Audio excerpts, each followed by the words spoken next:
डट के खड़ा गरीब दरते मैनो बख्शना नाम दाता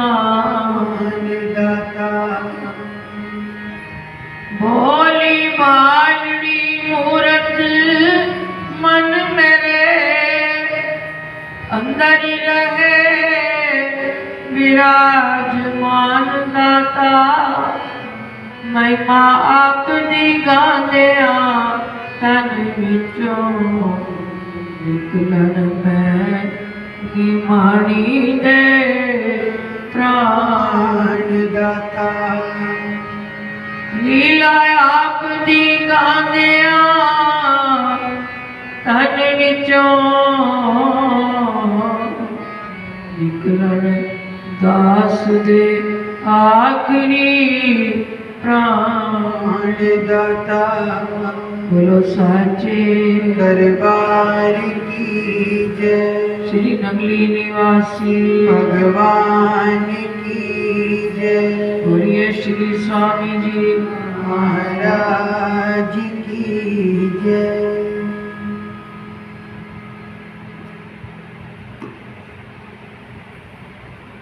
गुरु चरणों में उपस्थित प्रभु प्रेमियों, अमृत बेला की पावन घड़ी में हम थोड़ा समय सतगुरु के ध्यान में, उनके प्रेम में डूबने की घड़ी नसीब होती है।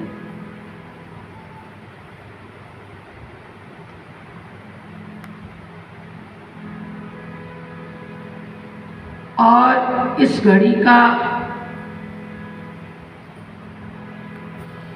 हम लाभ तभी उठा पाएंगे अगर अपने मन को, अपनी बुद्धि को, अपनी आत्मा को उनके चरणों में जोड़कर बैठेंगे।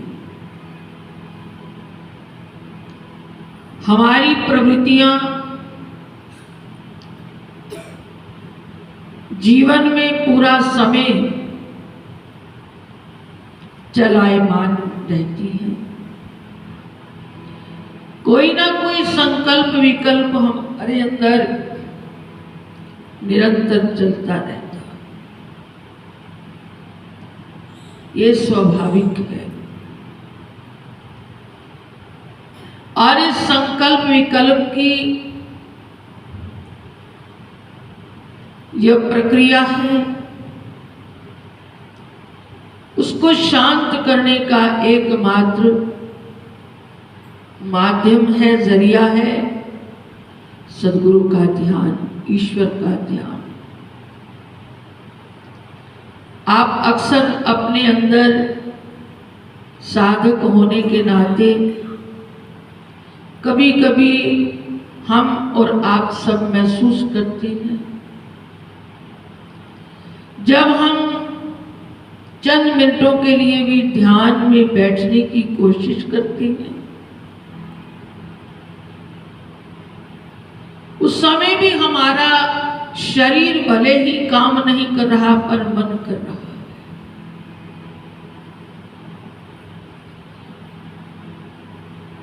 और जरूरी नहीं शरीर का कर्म ही कर्म है, मन का सोचना भी कर्म है।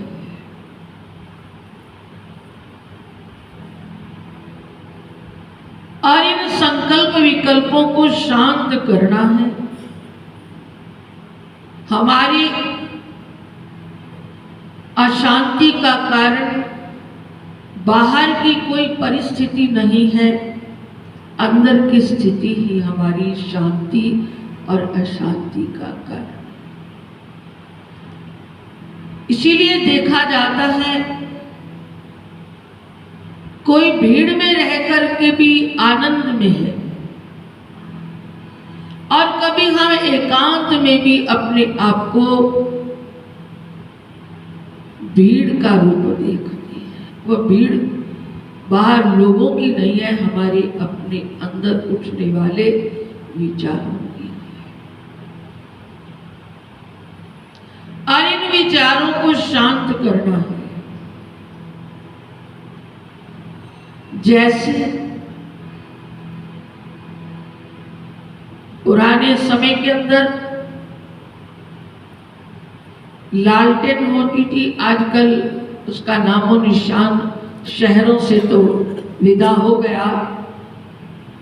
कहीं कहीं किसी गांव में ये हो सकता है।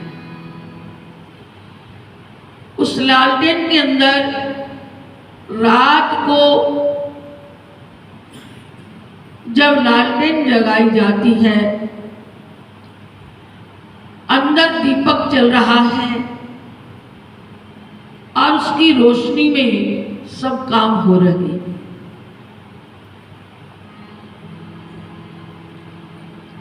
स्वाभाविक उस दीपक के अंदर से सूक्ष्म रूप से उठने वाला धुआं उस लालटेन के इर्द गिर्द कालिमा का रूप बन जाता है। उस लालटेन की चिमनी को स्याह कर देता है।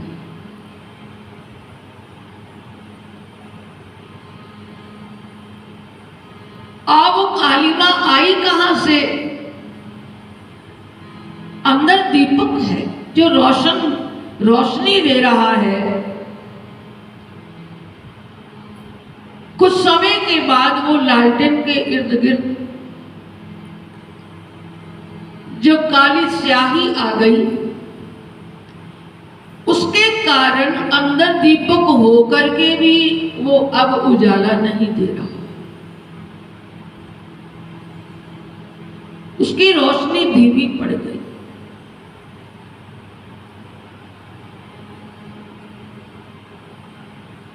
यही हमारे अंदर की स्थिति है। वो ईश्वर जो ज्योति स्वरूप हमारे अंतःकरण में विराजमान है, उजाला दे रहा है, लेकिन हमारे अज्ञान, हमारे अंधकार का कारण वो कालिमा है।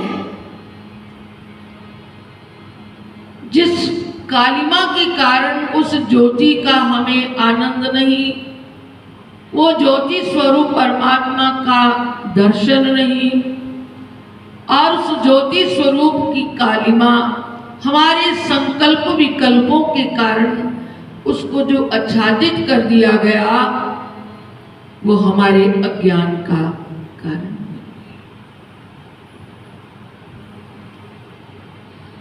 सद्गुरुदेव गुरु शक्ति इस संसार में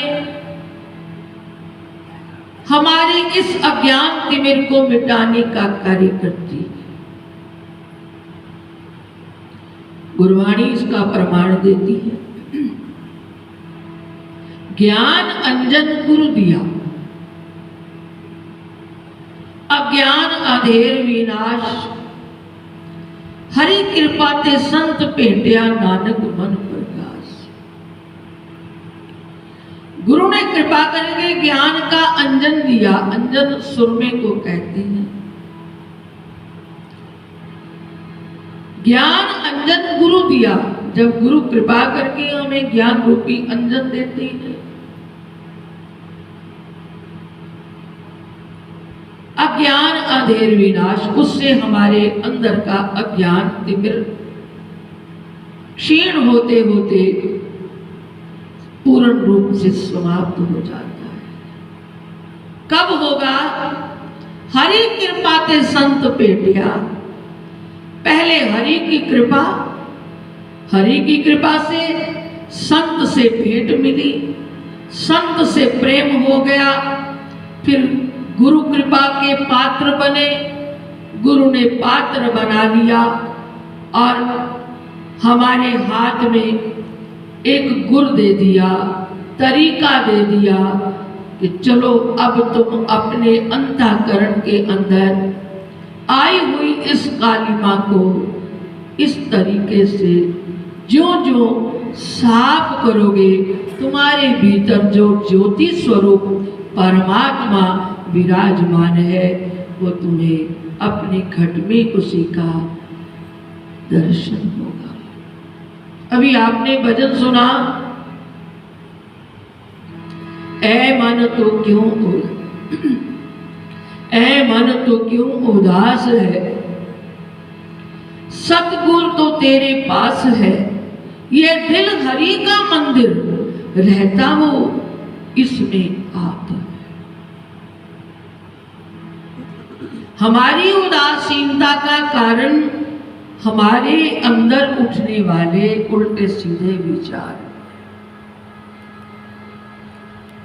ऐ मन तो क्यों उदास है, सदगुरु जो तेरे पास है, वो भगवान, वो ईश्वर जिसके साथ तेरा संयोग बना है, तुमने बना लिया है, वो सत्ता हर समय तेरे साथ चल रही है।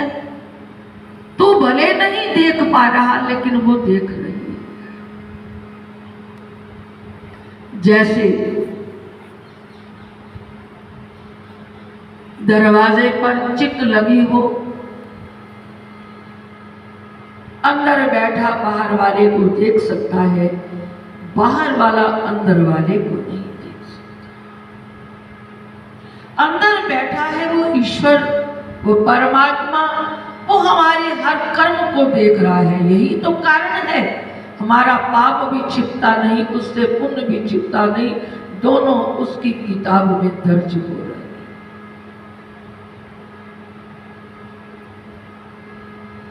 ऐ मन तो क्यों उदास है, सतगुरु तो तेरे पास है, ये दिल हरि का मंदिर, जिसने खुद अपने रहने के लिए स्थान बनाया है और बना करके खुद इसमें बैठा है, रहता वो इसमें आप है।